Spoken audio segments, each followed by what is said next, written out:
Hello all, it's Ruthie. Well, remember how last week I told you that I was going to do some designs for my dress? Well, this is my first design that I came up with, and that's my swatch of fabric. It's called Lady Carlisle, which I think is really pretty. And look, if you look closely, it's got little bluebells and I don't know if you, oh yeah, little bluebells, and it's just really pretty, sort of Laura Ashley-esque. And that's the design I've come up with, and yeah, I'll see how it goes. I think that will be quite pretty. In any case, it's been very pleasant doing a little sketch, and the idea is that it can tone with cream, brown and blue. I guess I'm getting a bit jealous of how much attention the Siamese gets, and I'm like, oh, well, if that's all it takes.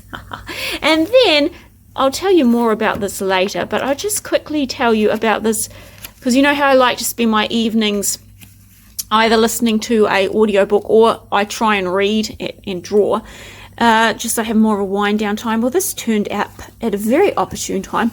The Wanderer's Post, it's a story, art and poem magazine, and it's only just started up, which is really exciting, but I thoroughly enjoyed it.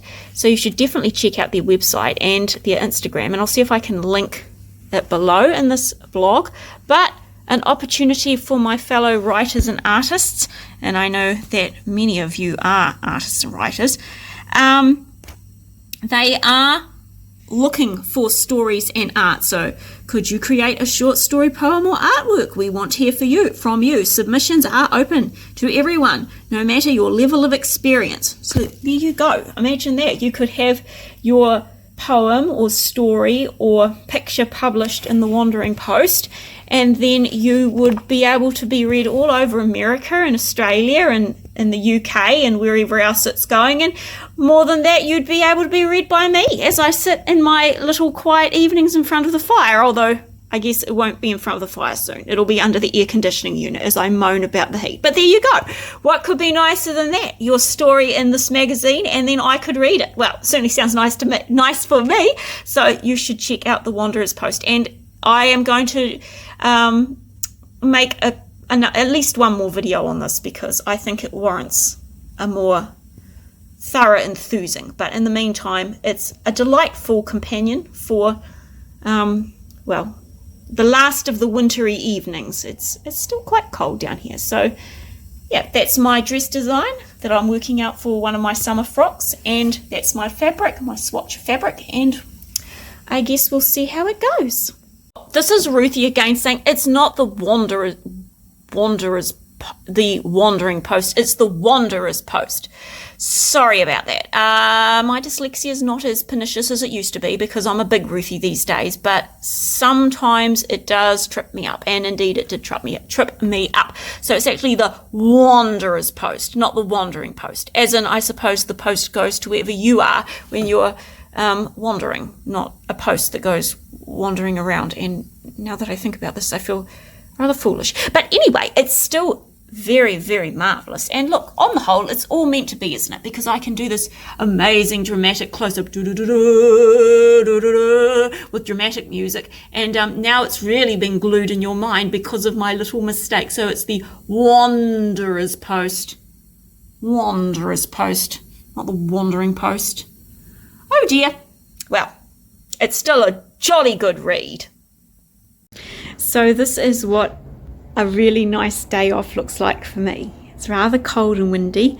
You can see things moving around out there, whistling around. And I've taken the day off to work on a dress. And this is a dress I'm cutting down. I'm going to use it as a toil. I'm going to use it as a pattern. But I've got to make a few adjustments to the dress, because I've got a couple of changes I want to make. And it's a lovely cold day, so I've got the fire on, I've got my nice cuppa, and I'm listening to some lovely podcasts, and I have the cat bed in case he wants to come and join me, which he probably will. Yeah, so that's what a really nice day off for me looks like, and I am thoroughly enjoying it. You guys, look at Mum's latest sewing project. It's a giant bag she made so she can easily carry some of her paintings to art galleries when she's trying to get an exhibition going. And she's already got an appointment with a museum in Sydney, so she's made herself this giant bag so she can take some of the paintings to show them. And I think it's quite cool. And I just sort of wish that I could follow her around Sydney, filming her carrying that giant bag, because I think that would be fun.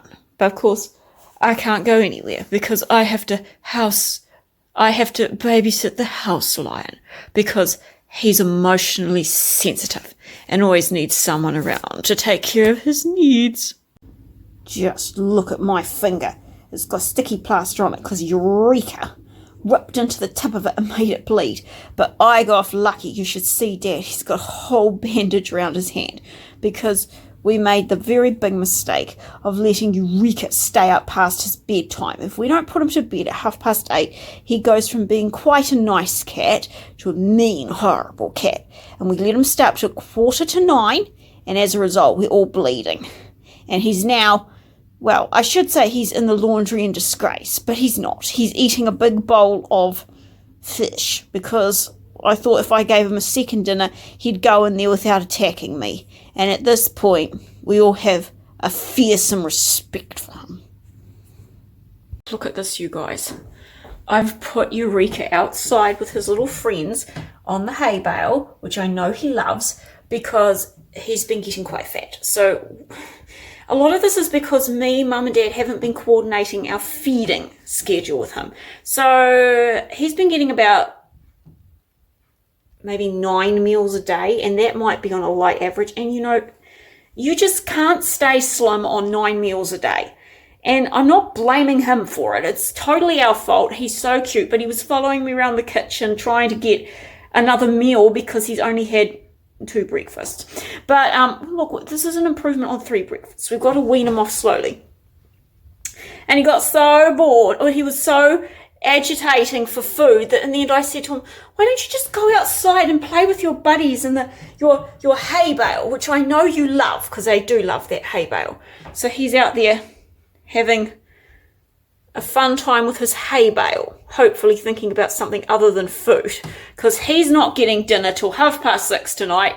And no, I don't want to hear about it, Eureka. It's for your own good. Oh, what are you doing? Oh, yeah. They've worked out that they can get in through the window, so sometimes they come leaping up. So much for them spending time outside with the hay bale. This one's just trying to get inside, but no, sorry, out of luck.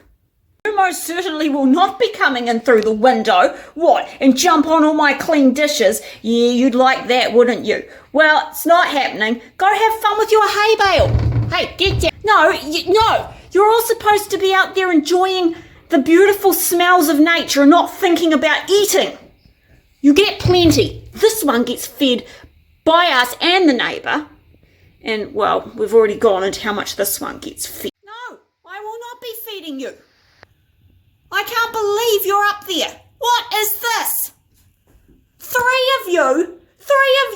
What is this? You look like babushka dolls, only in cat version. Get down, you're not getting fed. Problem is I'm doing the dishes. So they're all excited and they think I'm going to let them in. Like fun, I'm going to let them on, stomping all over my bench and my dishes. That's disgusting. We do have some standards here at Rosebank House. Yes, well, at least we're trying to. Oh my goodness, you guys. The wind is so strong. It's taken my blanket off the line and chucked it over the neighbour's fence. And I don't really want to bother them. So I have this idea. I'm going to climb over the fence and see if I can rake the blanket back up, but I think their garden's quite a lot below ours, so this is going to be interesting. The situations I get myself into, my goodness. So I managed to rake most of it up, and now I'm just pulling it up. I feel like Pollyanna when she sneaks out to go to that fair and fishes something out. Oops. That was really awful. I looked down, I was like, where's the blanket gone? I do not understand, Stinkin' Sheila, how one small cat can smell like a whole cow. I mean, it's amazing. As a matter of fact, you smell a lot worse than a whole cow. Oh, what are you doing? What is this? Hello, Eureka. I've got you on the other side. What is going on here? Aren't I the favoured one? Anyway, back to this deep discussion of how you, my dear, can smell like a whole cow. Actually, although the smell is as large as the smell of a cow, as a country girl, I know that cow can smell quite nice. And you do not smell nice. You smell strong and horrid. And what are you doing? Oh, yeah, I have to watch you. I have removed all the pins from the floor. He tried to eat a pin last night. Oh, he gave me such a fright. And he was so angry with me, and he bit me, and I did not care because he cannot be eating pins. You cannot be like eating pins, honestly. It's like having a toddler, isn't it? You have to make sure you don't eat pins. What? Don't eat meat either. Oh, honestly, Sheila, you stink. 'Tis not for nothing we call you Stinkin' Sheila. Or perhaps we should go all Viking and call you Sheila the Stinking. I like that. Sheila the Stinking. And what are you going to be? Eureka the Violent. Eureka the Violent and Sheila the Stinkin'. Yeah, that's right. Ow. Hey! Right. That's enough. You two. Just nasty. Nastiest, nasty. Stop that, Eureka the Violent. I know she smells, but you don't get to beat her up. You do not get to beat her up. This is a loving, kind home. We do not use violence to solve our issues. Thank you. You guys, look what I made. Well, most of it. I made the dress. The chiffon jacket is a piece Mum was throwing out, actually. She was sending it to the thrift store, so I grabbed it. Look, it's got sparkles. It's got sparkles, and I haven't fitted it yet. Oops, there goes the handbag. But I will fit it. I mean, I'll make alterations till it fits perfectly, and that's the dress. Oh, and I told you that I was going to put a little bit of a sort of Renaissance medieval flair. Here we go. It's just to tie up the back instead of a zip, and I can switch it out for more dramatic colours. But I made a matching tie because obviously I won't always want a dramatic contrast. So I'm quite stoked with that because it's turned out quite well. So yeah, I'm quite proud of that. It's always nice when you have an idea in your head and it actually turns out like the picture you had in your head. That doesn't always happen to me. Sometimes I'll just pick up the bag. Yeah, so sometimes, well, why am I saying sometimes? A lot of the time I have this picture in my head of something I want to sew, and it's very beautiful in my head, but by the time it gets done, it's not so great. So yeah, when it actually works and it looks like I really, really wanted it to look, I'm actually quite thrilled and a little bit shocked. And I don't actually know how to set zips. And I thought about learning to set a zip because it would be amazing to be able to set zips. Then I would just be able to sew all sorts of interesting things. But it's spring, the trees are in blossom, there's loads of pink. Wherever I look, I see blossoms, and I'm writing a book, and it's about a ballerina, a big rat that's taking ballet lessons, and it's full of spring blossoms, and it's like, I could spend my spring learning to set a zip because I'm a slow learner and it would be a very painful and upsetting process, or I could just put a romantic, pretty little tie in the back and get myself a dress and then go back to painting pictures of rat ballerinas and spring blossoms. So maybe this winter I'll try and learn how to set zips. Maybe that would be a good little plan. So that's the design and that's the dress. And in the end, when I put the whole thing together, the big collar turned out to be too much because of the double frill on the jacket. It was just sort of swamping me. And I have to be a bit careful because I'm quite easily swamped. So, yeah. But on the whole, pretty close to what I dreamt up, I think. So, yeah. I know I'm showing off a little bit. It's just when I undertake a project, it doesn't always go right. So when it does turn out right, I'm always a little bit surprised and a little bit thrilled. And Mum's not here for me to say, Mum, look what I made. So I suppose you lot will have to do. Anyway, I promise to try and be less of a show off in future. I'm a bit chuffed with this one, I am. Okay, you guys, I want to talk about my garden, and not because it's a particularly short vlog this week, but because I'm a New Zealander and sometimes we inflict this on you even when we have other things we could talk about. So I said to Mum, right, this year, let's be good gardeners by default, because we're usually horrible gardeners, except with flowers. So I said, let's just plant lots of whatever grows accidentally anyway. So they got the seed potatoes. I don't know why they got this kind. This kind's always nicer, but anyway, they did. And then rhubarb and strawberries. And Mum's quite cross about the strawberries. She told Dad it's a waste of time because we've never been able to grow strawberries. But I said to Mum, well, everyone knows that you can't actually grow strawberries from second-hand strawberry plants. It just doesn't work. So I don't know why that is, but it doesn't. Oh, and rhubarb. I don't know how that will... Oh, no, that will go quite nicely. It almost looks like it wants to be planted now. So that's what's going to be going in for starters. And I heard a rumour that watermelon grows really well around here too. So I'm sort of canvassing for watermelon seeds. And now I shall go and show you the spring garden. Not because it looks pretty, but because by the time I do my next vlog, probably the flowers will be out and it will be more interesting for you if you saw how it was before the flowers came out. At least I think it will. This is very New Zealand logic. Come on, let's go. So I'm really excited about this. We've got some nasturtiums. This lovely kind lady, who's a very good gardener in the area, she heard we wanted nasturtium seeds, so she bought us some from her garden. Don't you just love gardeners? They're some of the most generous people on earth, I think. And we're so excited because they're awfully pretty and they're edible and, well, they just feel nice. They feel sort of, I don't know. Oh, and did you know that you can pull them off and suck the honey out of the end? They're really nice. And so it's the nasturtiums. I'm so excited. I love nasturtiums. I think they're very cheery, very cottagey. And here are the snowdrops. I'm painting snowdrops in my book at the moment. Aren't they pretty? They're just so dainty, aren't they? They just... Oh, do you know what I thought would be amazing? Imagine like earrings made. And do you think you could carve pearls and you could carve them to look like little snowdrops and then put, I don't know, little sapphire dots on them or something, and then they would look... They do look really pretty. They would look like nice earrings, wouldn't they?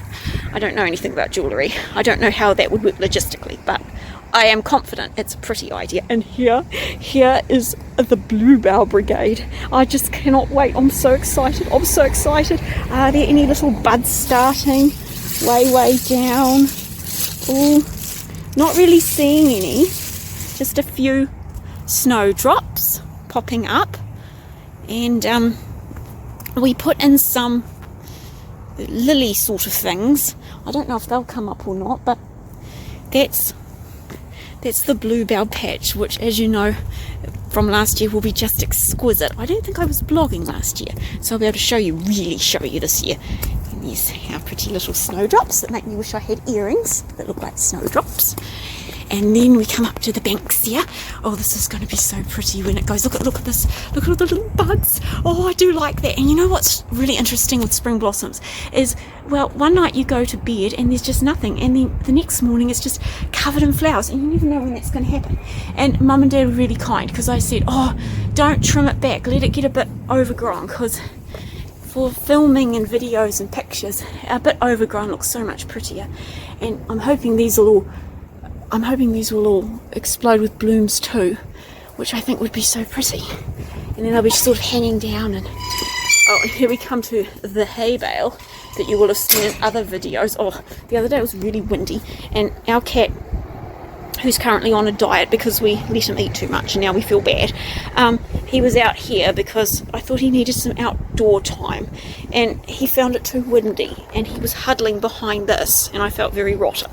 But most of the time when they're outside, they all share this hay bale that Dad put here. He's put hay bales around the property for breaking down into mulch, but the hay bales that haven't been broken down, the cats love using. They like this one best because it gives them a good look into the kitchen window. We should now switch away from that because that needs a jolly good clean, and I don't want to focus on it at the moment. And guys, Here's a tip for you. Never plant anything but cherry tomatoes. All the other tomatoes tasted gross, but the cherry tomatoes, oh hello Stinkin' Sheila, they just tasted amazing and they just kept going and going. Oh yeah, so that's where our rhubarb is going. So it's doing, well, that's where our current rhubarb is, and it's doing really well there, but it may just be because it has a water spike next to it. So that seems to be the secret. If you really hydrate them, they do quite well. Had to move to Australia to find that out. More hay. Oh, smells so good. I love the smell of hay. Oh, makes me think of horses. Very happy thought. Oh yes, there's that. We're not sure what we're going to put in here. Not corn. The corn didn't do great last year. I am campaigning for watermelons because I love watermelons and they're not that cheap. But oh yeah, this will be pretty. That's set to go boom with blossoms. And Dad's mulched this area and the other area over there. And here is an area we really don't want flowers. Our lawn. Dad's been working away on this lawn all winter because generally speaking lawns around here are just, oh no, it's already starting. These little yellow flowers, and they turn into the most dreadful seed heads. They're like nature's tin tacks. I think I showed you actually in the middle of the year. Anyway, the goal is to have a nice lawn that you can actually sit on without getting full of nature's tin tacks. So that's our goal. That is our goal. And Dad's mulched this, and the house lion really liked it, and he sat on the hay bale and watched Dad do it. It was actually quite cute. Anyway, that's what's going on in the garden. Not particularly exciting at the moment, but you see, by showing you the not so exciting stuff, oh look, these flowers are great. We pinched them from the side of the road. Well, I mean, they were growing wild. We didn't go into someone's garden or something. I mean, we're not completely unethical. And we did it when my sister Rachel was visiting from New Zealand, and she found it quite humiliating. But honestly, it was just at the side of the highway, and there were plenty of them. Anyway, they're very pretty.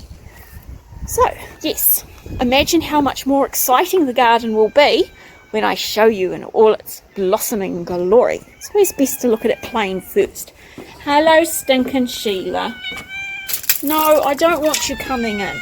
I don't want you coming in. Go home. Go next door. I know they're home. Go home and go next door and get them to feed you. No, Jasper. I just want to go in, okay? Well, I've just finished baking a apple, and I usually do Lady Grey tea, but we didn't have any, so I made a lighter infusion of the Earl Grey tea, and it still smells pretty nice, and it's a very easy recipe. So I don't think I've put this on my blog, or I'll definitely try to, but it's pretty yummy and it's really simple. In fact, I think I can recount it here. So it's 1 cup of strong Earl Grey or Lady Grey tea, 1 cup of oil, 1 cup of maple syrup, dash of vanilla essence, 3 cups of flour, 2 cups of chopped apples, and you just mix that all together and bung it in the oven for about an hour at 220 Celsius, which I'm sorry, I can't do a conversion off the top of my head. I used Google for that. But anyway, it smells really nice, so I'll let it cool down before I take it out of the tin. Anyway, this has been the daily doings at Rosebank House. Thank you so much for watching along. The team at Zealous Publishing, that's me, Mum, Dad and House Lion, would like to wish you a very happy weekend, and we'll talk to you next week. Bye-bye.